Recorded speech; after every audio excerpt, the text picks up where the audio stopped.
प्रकरण 2 भाग 1 वय न वाढण्याचे रहस्य. छोट्या छोट्या गोष्टी ज्या तुम्हाला आनंदी आणि दीर्घायुषी जीवन देतील. वय वाढण्याच्या पलीकडे.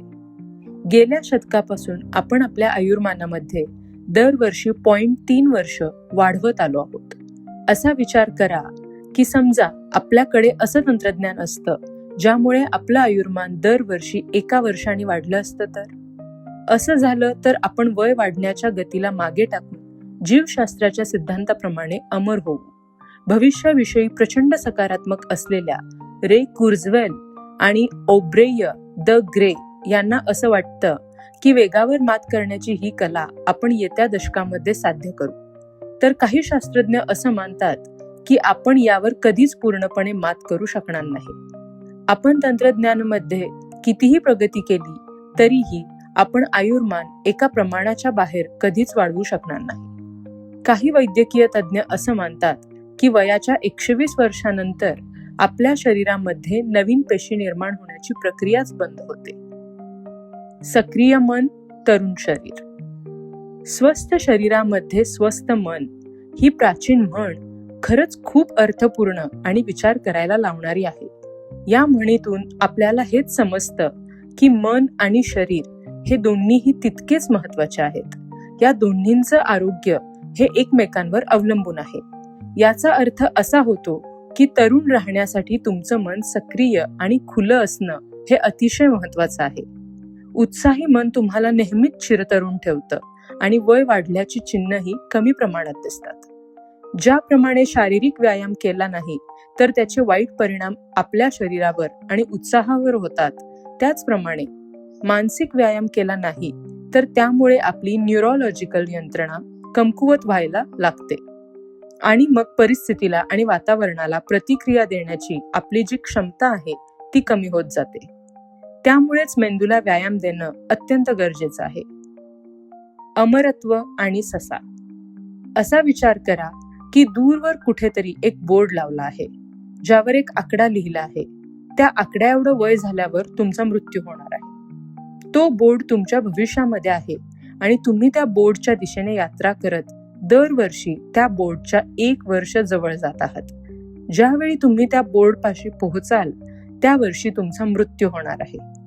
आता असा विचार करा की एक ससा आहे ज्याने तो बोर्ड हातामध्ये धरला आणि तोही भविष्याच्या दिशेने यात्रा करायला लागला.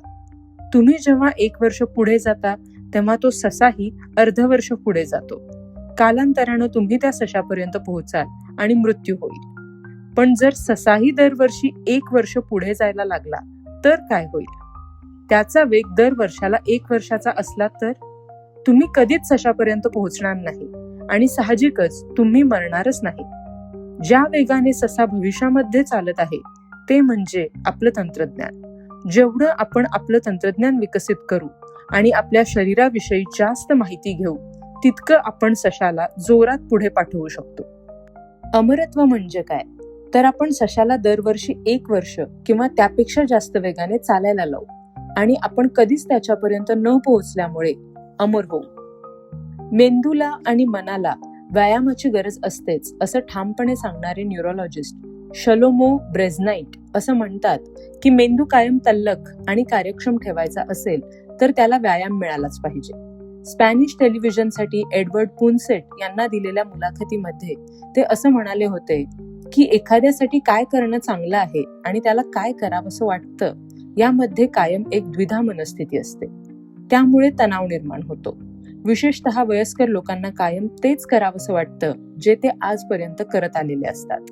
खरं तर चूक त्यांचीही नाही, कारण मेंदूची काम करण्याची पद्धतच अशी आहे की त्याला कोणत्याही प्रकारे बदल करणं आवडत नाही आणि जे पूर्वी केलं आहे त्याचप्रमाणे पुढे जाणं आणि नवा विचार न करणं आवडतं.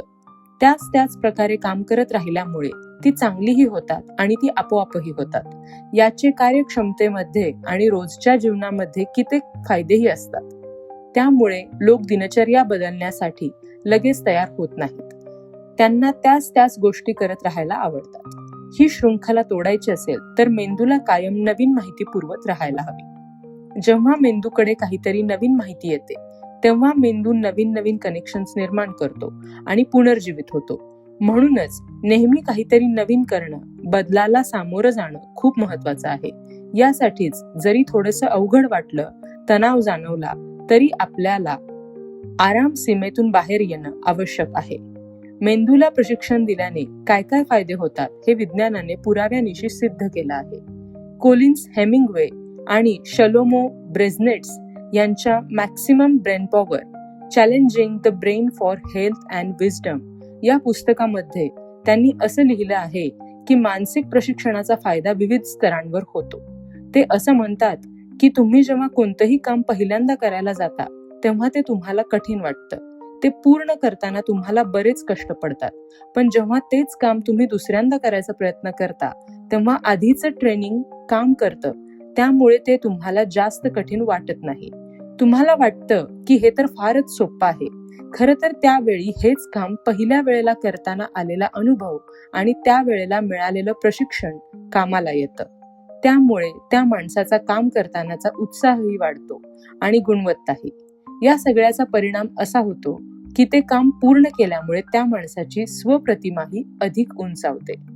मानसिक व्यायामाचं हे उदाहरण फारच साधं वाटेल, पण दुसऱ्यांबरोबर फक्त एखादा खेळ खेळल्यामुळे किंवा गप्पा गोष्टी केल्यामुळेही मनामध्ये नवचैतन्य निर्माण होतं आणि एकाकीपणामुळे येणारी निराशाही नाहीशी होते. विशीमध्ये असतानाच आपले न्यूरॉन्स म्हणजेच मेंदूतील पेशी वयस्क व्हायला लागतात. पण बौद्धिक व्यायाम, उत्सुकता, जिज्ञासा आणि शिकण्याची इच्छा इत्यादी गोष्टींद्वारे या न्यूरॉन्सच्या वयस्क होण्याच्या प्रक्रियेची गती कमी करता येते. अशा वेळेला मानसिक व्यायाम, नवीन गोष्टी जाणण्याची उत्सुकता, नवनवीन प्रसंगांना सामोरं जाणं, रोज काहीतरी नवीन शिकणं, खेळ खेळणं अशा प्रकारच्या गोष्टींमुळे मानसिक व्यायाम होतो आणि साहजिकच वय वाढण्याची प्रक्रिया संथ होते. त्याचबरोबर या कार्यांमधून मिळणारा सकारात्मक दृष्टिकोन आणि उत्साह आपल्याला अनेक फायदे देतो. तणाव दीर्घायुष्याला मारक. काही लोक त्यांच्या वयापेक्षा जास्त वयस्कर दिसतात. अभ्यासाअंती असं सिद्ध झालं आहे की तणाव हे यामागचं मुख्य कारण आहे. तणावामध्ये शरीराची झीज इतर कोणत्याही कारणापेक्षा जास्त होते.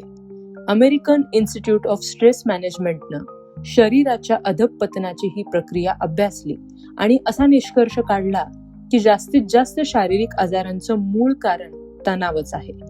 हिडलबर्ग युनिव्हर्सिटीमधील डॉक्टरांनी यासाठी एक परीक्षण केलं.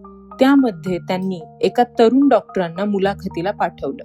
ही मुलाखत जास्त कठीण करण्यासाठी त्यांनी त्यांना 30 मिनिटं अवघड गणितं सोडवायला सांगितली. 30 मिनिटांनंतर त्यांनी त्या डॉक्टरांच्या रक्ताची तपासणी केली. तेव्हा त्यांच्या असं लक्षात आलं की त्यांच्या शरीरामध्ये कित्येक बदल घडले आणि ज्याप्रमाणे एखाद्याला आजार झाल्यावर नैसर्गिकरित्या रोगप्रतिकारक शक्ती निर्माण होते, तीच प्रक्रिया त्यावेळी रक्तामध्ये घडली.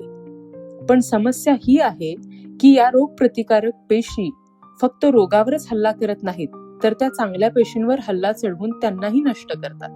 त्यामुळे अवेळी वृद्धत्व येतं. कॅलिफोर्निया युनिव्हर्सिटीनेही असंच एक परीक्षण केलं होतं. यामध्ये त्यांनी 39 अशा मातांच्या रक्ताची चाचणी केली ज्या माता आपल्या मुलांना झालेल्या मोठ्या आजारामुळे तणावाखाली होत्या. त्याचप्रमाणे निरोगी मुलांच्या मातांचीही रक्ताची तुलनात्मक चाचणी केली. त्यातून त्यांना असं लक्षात आलं की तणाव हा पेशींमधील टेलिमेरस या पेशींच्या रचनेवरतीच हल्ला करतो आणि त्यामुळे पेशींच्या पुनर्निर्माणाची प्रक्रिया मंदावते आणि पेशी वयस्क होतात. या परीक्षणातून हेच सिद्ध झालं आहे की जितका जास्त तणाव असेल तितका आपल्या पेशींवर नकारात्मक परिणाम होतो. तणाव कसा काम करतो? आजकाल लोक भयानक वेगवान जीवन जगत आहेत आणि स्पर्धात्मक जगामध्येच जगत आहेत. अशा भयानक वेगवान अवस्थेमध्ये शरीराला समस्येचे किंवा धोक्याचे संकेत येतात आणि साहजिकच त्यावर प्रतिक्रिया म्हणून शरीर तणाव निर्माण करतं. तसं पाहिलं तर ही प्रतिक्रिया म्हणजेच तणाव उपयोगी आहे, कारण त्यामुळे आपल्याला आजूबाजूच्या वातावरणाशी जुळवून घ्यायला मदत होते. उत्क्रांतीच्या या प्रवासामध्ये अशा प्रकारच्या प्रतिसादामुळेच आपण कठीण परिस्थितीत टिकून राहू शकलो आणि समस्यांमधून बाहेर आलो. जेव्हा आपल्या शरीराला धोक्याचे संकेत मिळतात तेव्हा आपला मेंदू पिट्युटरी ग्रंथींना सक्रिय करतो. त्यामुळे आपल्या शरीरामधून हार्मोन्स तयार होतात जे कोर्टिकोट्रोपिन निर्माण करतात. ते आपल्या नर्व्हस सिस्टीमद्वारे संपूर्ण शरीरात पोहोचवलं जातं. त्यानंतर ॲड्रेनल ग्रंथींना संदेश जातो आणि ॲड्रेनलिन आणि कोर्टिसोल निर्माण होतात. ॲड्रेनलिन आपल्या श्वासोच्छ्वासाची गती वाढवतात आणि नाडीचे ठोके वाढवतात. त्यामुळे आपले स्नायू सज्ज होतात आणि आता समोर जो मोठा धोका आहे त्यातून स्वतःचा बचाव करायचा आहे यासाठी शरीर तयार होतं. त्याच वेळी कोर्टिसोल आपल्या शरीरामध्ये ब्लड ग्लुकोज आणि डोपामाइनचं प्रमाण वाढवतं. त्यामुळे आपण चार्ज होतो आणि संकटांचा सामना करायला सज्ज होतो. तसं पाहिलं तर तणाव हा प्रमाणात असेल तर ही प्रक्रिया आपल्या बचावासाठी आणि संकटावर मात करण्यासाठी अत्यंत आवश्यक आहे. पण आज माणसाला ज्या प्रकारच्या तणावाला सातत्याने सामोरं जावं लागत आहे तो तणाव मात्र खूपच हानिकारक आहे. सततचा तणाव आपल्या शरीरावर घातक परिणाम करत असतो. नेहमीच तणावाखाली आणि आणीबाणीच्या परिस्थितीमध्ये जगणं स्मरणशक्तीशी संबंधित असणाऱ्या मेंदूच्या पेशींवरती परिणाम करतं. त्याचबरोबर सततच्या तणावामुळे निराशा येऊ नये यासाठी ज्या प्रकारच्या हार्मोन्सची आवश्यकता असते त्याची निर्मितीही थांबते. याचे शरीरावर होणारे इतर परिणाम म्हणजे चिडचिडेपणा, निद्रानाश, चिंता आणि उच्च रक्तदाब. आता आपण बघूया अश्मयुगीन लोक आणि प्रगतिशील लोक यांच्यामधील फरक. अश्मयुगीन लोक जास्त वेळ शांत असायचे. काही विशिष्ट घटनांमध्येच तणावात राहायचे. समस्या खऱ्या होत्या. खरंच जीवन मरणाचा प्रश्न असायचा. खरंच समोर आलेल्या समस्येच्या वेळी कोर्टिसॉल आणि ॲड्रेनालिनचा डोस शरीराला स्वस्थ करायचा. प्रगतिशील लोकांच्या बाबतीत कायम व्यस्त आणि सतत कोणत्या तरी समस्येसाठी सतर्कतेने वागणारे, कायम ऑनलाईन जगणारे आणि सतत त्यांच्या फोनकडे बघत नोटिफिकेशनची वाट बघणारे, कित्येक वेळेला फक्त फोनमधील मेसेज किंवा एखादा ईमेल सुद्धा समस्येची घंटी वाटतो. सततच्या आणि कमी प्रमाणात होणाऱ्या कोर्टिसोलच्या प्रवाहामुळे शरीराला हानिकारक आणि भयानक आजारांना आमंत्रण. या फरकानंतर आपण पुढचा भाग बघूया.